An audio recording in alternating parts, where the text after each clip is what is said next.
Hi everyone and welcome to our opening assembly for our Science Day this year, our diverse planet. So our focus, unfortunately due to COVID we weren't able to have a Science Day last year. However, we're back in 2021. A focus, as I've just said before, is our diverse planet. Now this was the theme for British Science Week in 2020, but as we missed it, we are free to give it a go this year, and that's exactly what we are going to do. And it fits wonderfully with us trying to learn outdoors, and importantly to appreciate how wonderful our world is, including what's on our doorstep, what's in our homes, what's in our school grounds. So life and its diversity, what does this mean? Well, I'm going to ask your teacher now to pause this just to give you time to discuss what you think.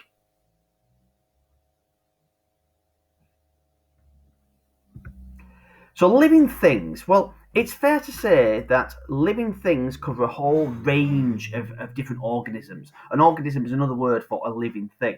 Now we've got animals here, and if you look at these pictures, you've got saltwater crocodile, you've got a spider, you've got a wasp, you've got a hummingbird, you've got a cheetah, you've got a snail, you've got an octopus, you've got worms, you've got killer whales, and you've got basking sharks there. So they are all different types of animals, and they're incredibly diverse, incredibly different from one another. The same is true about plants. You've got a whole range of plants, from huge, gigantic trees to really small lichens and moss. You even have plants that live underwater, such as seaweed. You have regular plants that you see, like the dandelion, and then you have the thing up here in the top corner, which is a corpse flower, which is the biggest flower in the world, and unfortunately, it smells pretty nasty, hence its name. But you also get things like fungi as well, and some of these look like alien things from another world. Now, fungi are not plants. They're very, very different, although sometimes people say that they are, but they're definitely not. These are things like mushrooms and toadstools. But as you can see by the pictures here, they come in a wide variety of strange, bizarre, and very colourful forms. And then you also get the life that you cannot see, the microscopic life, things like the amoeba over here, or viruses, or bacteria that you can see here. You can only ever see these by using microscopes. So habitats, this is a word that's going to prop up an awful lot during the course of this Science Day. Now, a habitat is more than just an organism's home. It has to include everything that the organism needs in order to live and to thrive. That means to continue living and to multiply. So these things, it needs air to be able to breathe, it needs water to be able to drink, it needs to have shelter to protect it from the weather and also from predators. It also needs access to food for something to eat, and it also needs to be able to meet others of its kind in order to reproduce and have more. So the habitat is the entire area in which something lives, where it manages to get all those things it needs in order to survive. So here are a few example habitats for us to have a look at here. So the first one on the top there, you've got mountains, so really high areas, really rocky, can be quite warm in the summer, but incredibly cold and snow-covered in the winter, very steep, very, very dangerous to live in. You might get things like mountain goats living there. Then you get grasslands, which by the definition are covered in grass. And you might get things like elephants living on grasslands, or if it's in Britain, it might be things like rabbits.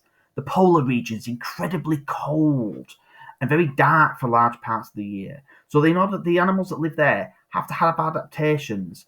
That means features of their body that allow them to be able to survive in such cold temperatures. And also the fact that food is not very easily available. So there might be things like polar bears or penguins.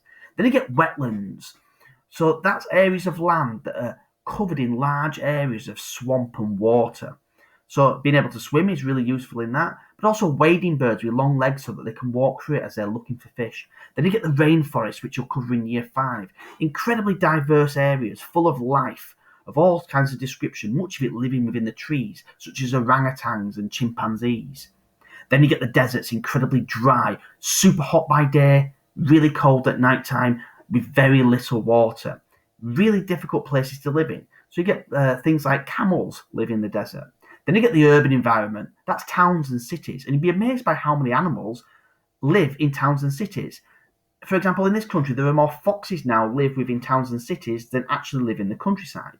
Then you get marine life. That's life that lives in the sea, such as whales and dolphins and octopi, etc. Now, not all these habitats have to be huge. Some of them can be really quite small. A habitat might be as simple as a falling log. So, for example, here, fallen log starts rotting away. You'll end up with woodlice living in there. You might end up with a few wasps making their home in there, beetles, centipedes, millipedes. If you have a look at home or in the school grounds and you lift up a log, have a look at what's underneath it. You'd be amazed by what lives there. Always remember, however, to put the log back where it is, because remember, that's where these living things live. So, like I've said, you'll be amazed at what you can find at home, in your gardens, or here at school. Now, during Science Day, you're going to take part in lots and lots of different activities which allow you to explore our diverse world, both far away in the rainforests and polar regions of the world, or nearer to home, maybe in your back garden, or within the grounds of the school.